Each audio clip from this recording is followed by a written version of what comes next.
Well, good morning. I'm Brent Adams here with your Rural Strong Morning Ag Report for this Thursday, November 2nd, the 306th day of 2023.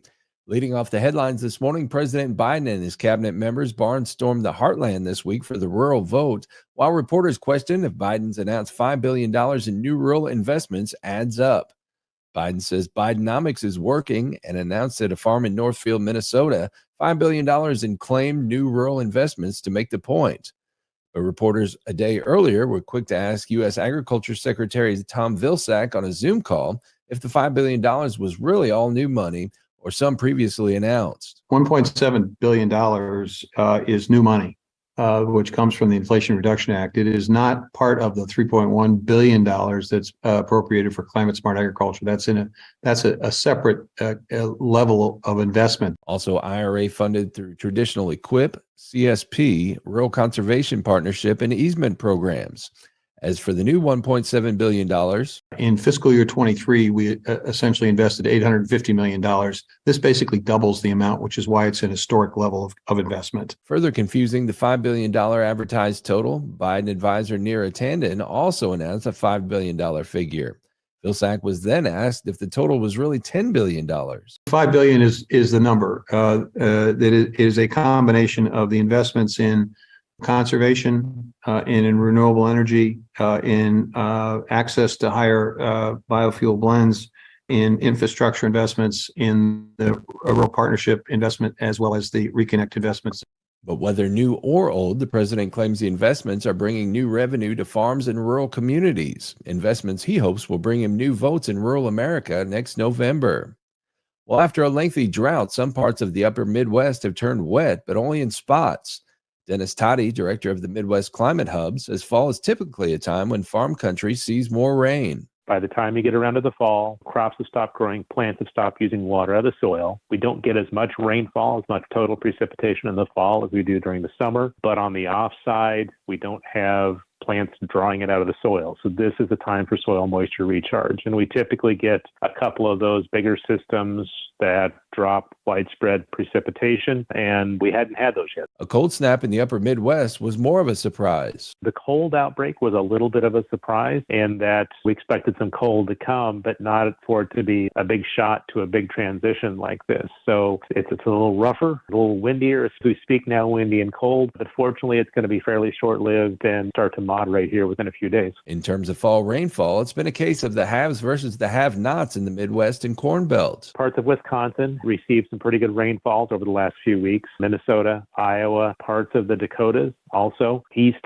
central Iowa received some, and parts of Illinois. But when you get down into central to southern Iowa, they've received not as much. Parts of Illinois have missed out. Still parts of Wisconsin could use some rainfall too. So kind of spotty. He talks about the upcoming forecast as farmers work to finish the 2023 harvest. By the end of this week, temperatures get back to, well, at least here in Iowa, lows in the 30s and highs in the 50s, which are closer to average for this time of year. You know, as you look in the 6 to 10 day and 8 to 14 day outlook that were released yesterday from the Climate Prediction Center, by the time that week 2 rolls around, about the western half of the country, it looks like it has a better chance of being above average in the way of temperatures. The Great Lakes area and Ohio Valley are near normal, which still is moderation from where we are right now. And then from a precipitation standpoint, does look like there are some decent chances for precipitation coming in next week again over parts of the Midwest. Again, that was Dennis Toddy of the Midwest Climate Center in Ames.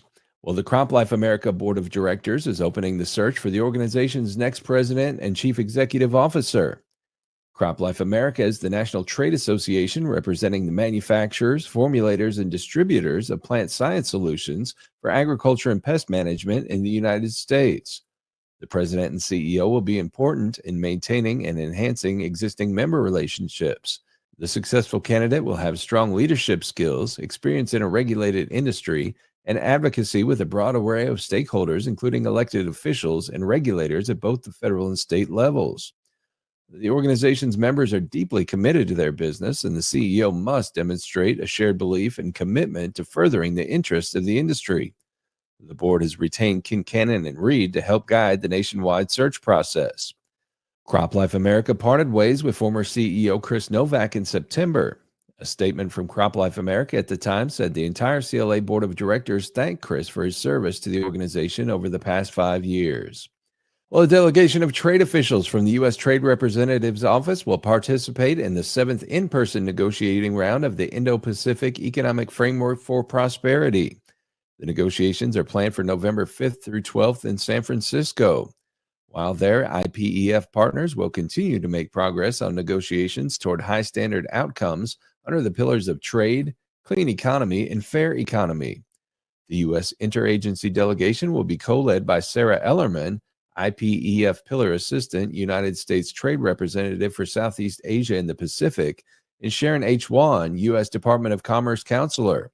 The framework will offer tangible benefits that fuel economic activity and investment, promote sustainable and inclusive economic growth, and benefit workers and consumers across the region, according to the USTR. The first negotiating round was held in Brisbane, Australia in December of last year, with other rounds taking place earlier this year.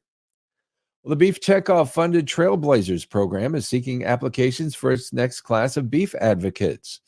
Trailblazers, developed by the National Cattlemen's Beef Association, takes advocacy to the next level by giving participants the tools and training they need to promote beef to new audiences while addressing and correcting myths.